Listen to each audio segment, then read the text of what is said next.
Hello everyone. In this video, we will learn about differential diagnosis of membrane over tonsil.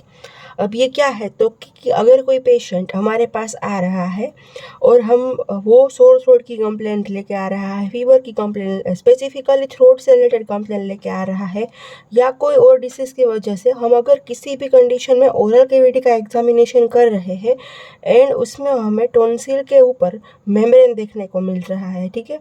तो क्या क्या condition हो सकती है, कौन कौन से डिसीज़ हो सकते हैं जिसमें हमें टॉन्सिल के ऊपर मेम्ब्रेन देखने को मिले, ये हम देख रहे हैं। तो ऐसे ऐसे 10 डिसीज़ है, ऐसी 10 कंडीशन हमें यहाँ पे पढ़नी है। तो उसको याद रखने के लिए मैंने किस तरह से याद रखा था वो मैं आपको बता रही हूँ, वो ट्रिक मैं आपको बता रही हूँ। आप उस तरह से भी याद रख सकते हैं एंड आप अपनी तरह से भी कोई ट्रिक बना सकते हैं, बट मेनली हमारा एम क्या है, हमारा गोल क्या है कि हमें ये डिसीज़ पता होने चाहिए, ठीक है। ये बहुत ही इम्पोर्टेंट क्वेश्चन है, ऐसा एज अ क्लिनिशियन हमें जानना ज़रूरी है एंड एग्ज़ाम के लिए भी मोस्ट इम्पोर्टेंट क्वेश्चन है ये, ठीक है। तो उसको याद रखने के लिए मैंने इस तरह से याद रखा था कि मालीवाड़ MTC, यहाँ पे हमारे यहाँ मालीवाड़ एक सरनेम होती है, तो मालीवाड़ MTC, इसमें एम पर से है मेम्ब्रेनस टॉन्सिलाइटिस। हमने पिछले 2 वीडियो में एक्यूट एंड क्रोनिक टॉन्सिलाइटिस देखा हुआ है, तो उसमें भी हमने पढ़ा था कि एक स्टेज होता है जिसमें टॉन्सिल के ऊपर मेम्ब्रेन देखने को मिलता है, तो वही है मेम्ब्रेनस टॉन्सिलाइटिस। फिर ए पर से है एग्रेन्युलोसाइटोसिस, फिर है ल्यूकेमिया, उसके बाद है इन्फेक्शियस मोनोन्यूक्लियोसिस, उसके बाद है Vincent angina, aphthous ulcer, diphtheria, malignancy tonsil and उसके बाद है traumatic ulcers and candidal infection of tonsil. ये मैंने नाम बताए, ठीक है, कि ये इतने इतने डिसीज़ है। अब हम एक एक से बारी बारी से इस डिसीज़ को डिटेल में देखते हैं, ठीक है।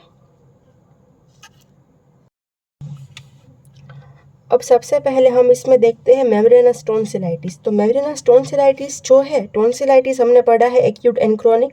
तो टॉन्सिलाइटिस जो है डिसीज़, वो किसकी वजह से होता है, तो कि बैक्टीरिया की वजह से हो सकता है, वायरस की वजह से हो सकता है, बट मेनली बैक्टीरिया की वजह से होता है, ये हमने देखा था। तो ये जो टॉन्सिलाइटिस है, it occurs due to pyogenic organisms, ठीक है। किसकी वजह से होता है ये, पायोजेनिक ऑर्गेनिजम्स की मदद से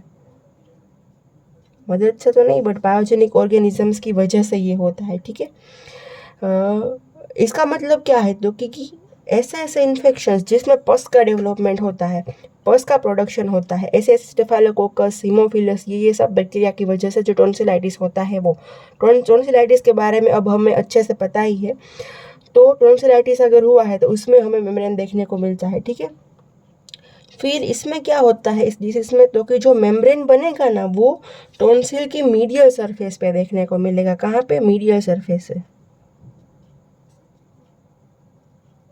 ठीक है। इसमें जो मेम्ब्रेन देखने को मिलेगा वो टॉन्सिल की मीडियल सरफेस पे होगा। एंड इसमें जो टॉन्सिलाइटिस डिसीज है, तो टॉन्सिलाइटिस के जो फीचर है, फीवर, सोर थ्रोट, ये सब भी देखने को मिलेंगे, ठीक है।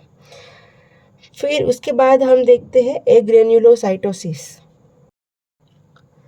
एग्रेन्युलोसाइटोसिस में क्या होता है, तो कि इसके अंदर अल्सरेटिव नेक्रोसिस देखने को मिलता है।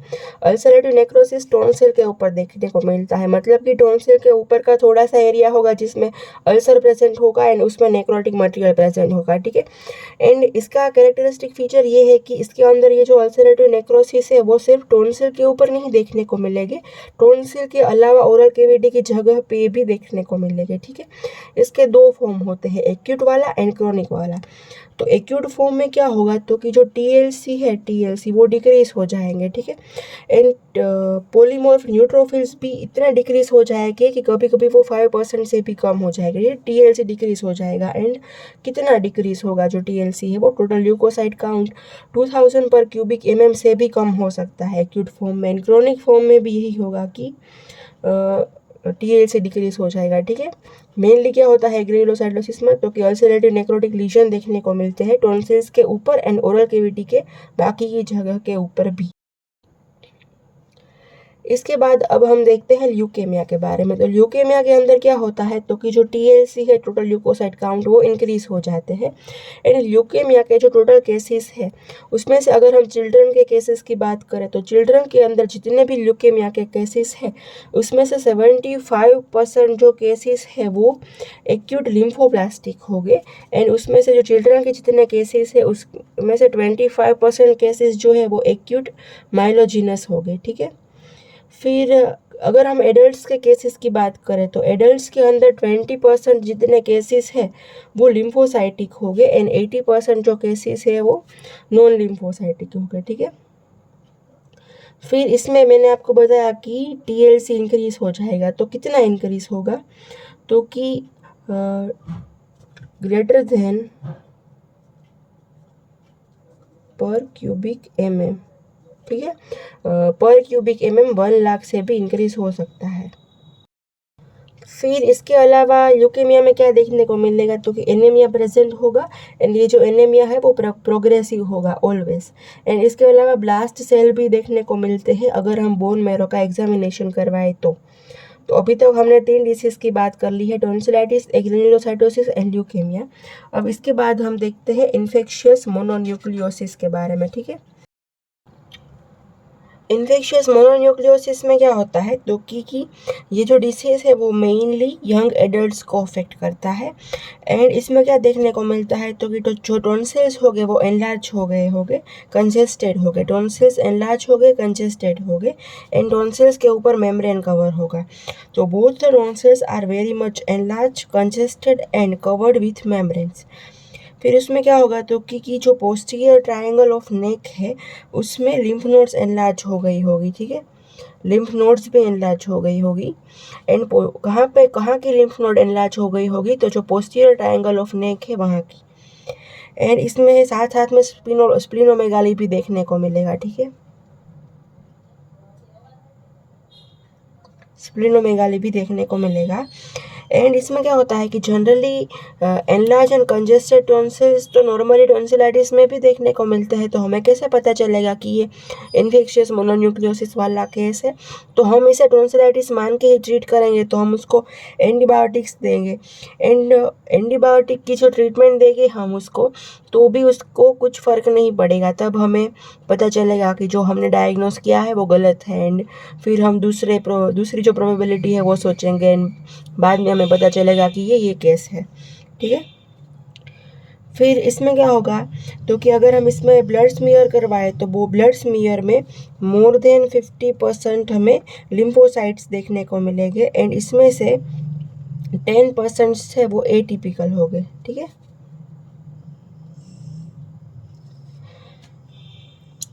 एंड इसके बाद हम देखते हैं विंसेंट एंजाइना के बारे में। विंसेंट एंजाइना का जो केस है इसमें क्या होता है, तो क्योंकि ये इसका जो ऑनसेट है वो इंसीडियस होता है एंड इसमें फीवर एंड डिस्कम्फर्ट लेस होता है, थ्रोट में कम फीवर होता है, कम डिस्कम्फर्ट होता है। इसमें क्या होगा, जो टॉन्सिल के ऊपर मेम्ब्रेन देखने को मिलेगा ना, अगर हम उस मेम्ब्रेन को रिमूव करने की ट्राई करेंगे तो जो वो मेम्ब्रेन है वो ईजिली रिमूव हो जाएगा। जो मेम्ब्रेन है वो इजीली रिमूव हो जाएगा एंड रिमूव करने के बाद उसके अंडर में हमें क्या देखने को मिलेगा, तो कि इरेग्युलर अल्सर देखने को मिलेगा। क्या, इरेग्युलर अल्सर। ठीक है, क्या, तो कि इसके ऊपर जो मेम्ब्रेन देखने को मिलेगा, अगर उस मेम्ब्रेन को हम रिमूव करेंगे तो इजीली रिमूव हो जाएगा वो मेम्ब्रेन एंड उसके नीचे हमें इरेग्युलर अल्सर देखने को मिलेगा। एंड इसमें क्या होगा, तो कि अगर हम थ्रोट स्वेब करेंगे ना, थ्रोट में से स्वेब लेंगे और उसको कल्चर करेंगे तो हमें कौन कौन से ऑर्गेनिजम्स देखने को मिलेंगे उसमें, तो कि फ्यूजिफॉर्म बेसिलाई। कौन से, तो कि फ्यूजिफॉर्म बेसिलाई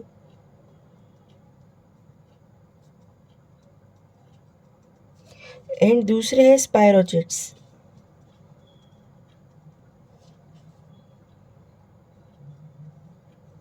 ठीक है, ये दोनों ऑर्गेनिजम्स हमें कल्चर में देखने को मिलेंगे और उस कल्चर के लिए हम सैंपल कहाँ से लेंगे, तो कि ऑब्वियसली थ्रोट में से ही लेंगे। तो ये देख लिया हमने विंसेंट एंजाइना के बारे में। इसके बाद अब हम देखते हैं एप्थस अल्सर के बारे में। एप्थस अल्सर में क्या होता है तो कि ओरल केविटी या ओरोफेरिंग्स के किसी भी पार्ट को इन्वॉल्व कर सकते हैं। ये अल्सर्स ओरल केविटी के किसी भी पार्ट में देखने को मिल सकते हैं। एंड ये जो अल्सर्स होते हैं ना वो बहुत ही पेनफुल होते हैं। ठीक है, इसके बाद अब हम देखते हैं डिप्थीरिया के बारे में। तो इसके बारे में हमने सेकेंड ईयर के अंदर माइक्रो में कोराइनोबैक्टीरियम डिप्थीरिया के अंदर पढ़ा ही है, बट फिर भी थोड़ा सा ओवरव्यू यहाँ पे देख लेते हैं। तो टॉन्सिलाइटिस में क्या होता है तो कि टॉन्सिलाइटिस का जो ऑनसेट है वो एब्रप्ट होता है, बट उसके कंपेयर में डिप्थीरिया का जो ऑनसेट है वो स्लो होता है। ठीक है, स्लो ऑनसेट। एंड इसके अंदर डिस्कम्फर्ट भी कम होता है। एंड इसमें क्या होता है तो कि इसके अंदर जो मेम्ब्रेन देखने को मिलेगा वो मेम्ब्रेन सिर्फ टॉन्सिल के ऊपर नहीं होगा, बियॉन्ड द टॉन्सिल्स, टॉन्सिल्स के आसपास के एरिया में भी होगा, सॉफ्ट पैलेट के अराउंड भी होगा। एंड इसमें भी क्या है कि अगर उस मेम्ब्रेन को हम रिमूव करने की ट्राई करेंगे तो ब्लीडिंग होगी। यहाँ पे हमने देखा था ना कि अगर हम रिमूव करने की ट्राई करेंगे मेम्ब्रेन को तो वो इजीली रिमूव हो जाएगा एंड अल्सर देखने को मिलेगा। यहाँ पे क्या होता है कि अगर हम मेम्ब्रेन को रिमूव करने की ट्राई करें तो उसके बाद वहाँ उसके अंदर से ब्लीडिंग होगा। अगर हम मेम्ब्रेन को रिमूव कर दे तो फिर नीचे से ब्लीडिंग होगा। ठीक है, मेम्ब्रेन के नीचे वाले जो एरिया है उसमें से। एंड इसके अंदर यूरिन सैंपल अगर हम यूरिन एग्जामिनेशन कराए तो यूरिन में एल्ब्यूमिन देखने को मिलेगा। एंड थ्रोट स्वेब से अगर हम सैंपल थ्रोट में से ले एंड उसका कल्चर करवाए तो हमें कल्चर में कोराइनोबैक्टीरियम डिप्थेरी देखने को मिलेंगे। ठीक है, तो ये हमने देख लिया डिप्थीरिया के बारे में। मैलिग्नेंसी टॉन्सिल का यहाँ पे आप सिर्फ नाम याद रखिए, कभी हम उसका अलग से वीडियो बनाएंगे। उसके बाद हम देखते हैं ट्रोमेटिक अल्सर। तो ट्रोमेटिक अल्सर में क्या है तो कि ओरोफेरिंग्स के किसी भी पार्ट में अगर इंजरी होती है ना तो उस इंजरी का हीलिंग होगा और हीलिंग के बाद वहाँ पे मेम्ब्रेन का फॉर्मेशन हो जाएगा। ठीक है, तो अब ओरल कैविटी में अंदर इंजरी कहाँ से होने वाली है तो कि अगर टूथब्रश से हिट हो गया ओरल कैविटी के किसी भी पार्ट में, अगर किसी को पेंसिल या पेन अपने मुंह में रखने की आदत है तो उससे इंजरी हो गई तो। ठीक है, एंड इसमें क्या होता है कि जो मेम्ब्रेन का फॉर्मेशन होगा ना वो विदिन 24 आवर्स में होगा। ठीक है, मतलब कि क्या अगर ओरल कैविटी में किसी भी वजह से इंजरी हो गई है तो वो इंजरी का हीलिंग होगा एंड हीलिंग के बाद वहाँ पे मेम्ब्रेन का फॉर्मेशन हो जाएगा एंड ये जो मेम्ब्रेन है वो विदिन 24 आवर्स अपीयर हो जाएगा। उसके बाद हम देखते हैं कैंडिडियल इन्फेक्शन टॉन्सिल का। तो क्या होता है कि अगर कोई इंसान इम्यूनो कॉम्प्रोमाइज्ड है, अगर उस इंसान को HIV हो रखा है या फिर हमने उसको स्टीरॉइड्स दी है जिससे उसकी इम्यूनिटी डाउन हो गई है तो उसे कैंडिडा का इन्फेक्शन होने के चांसेस है।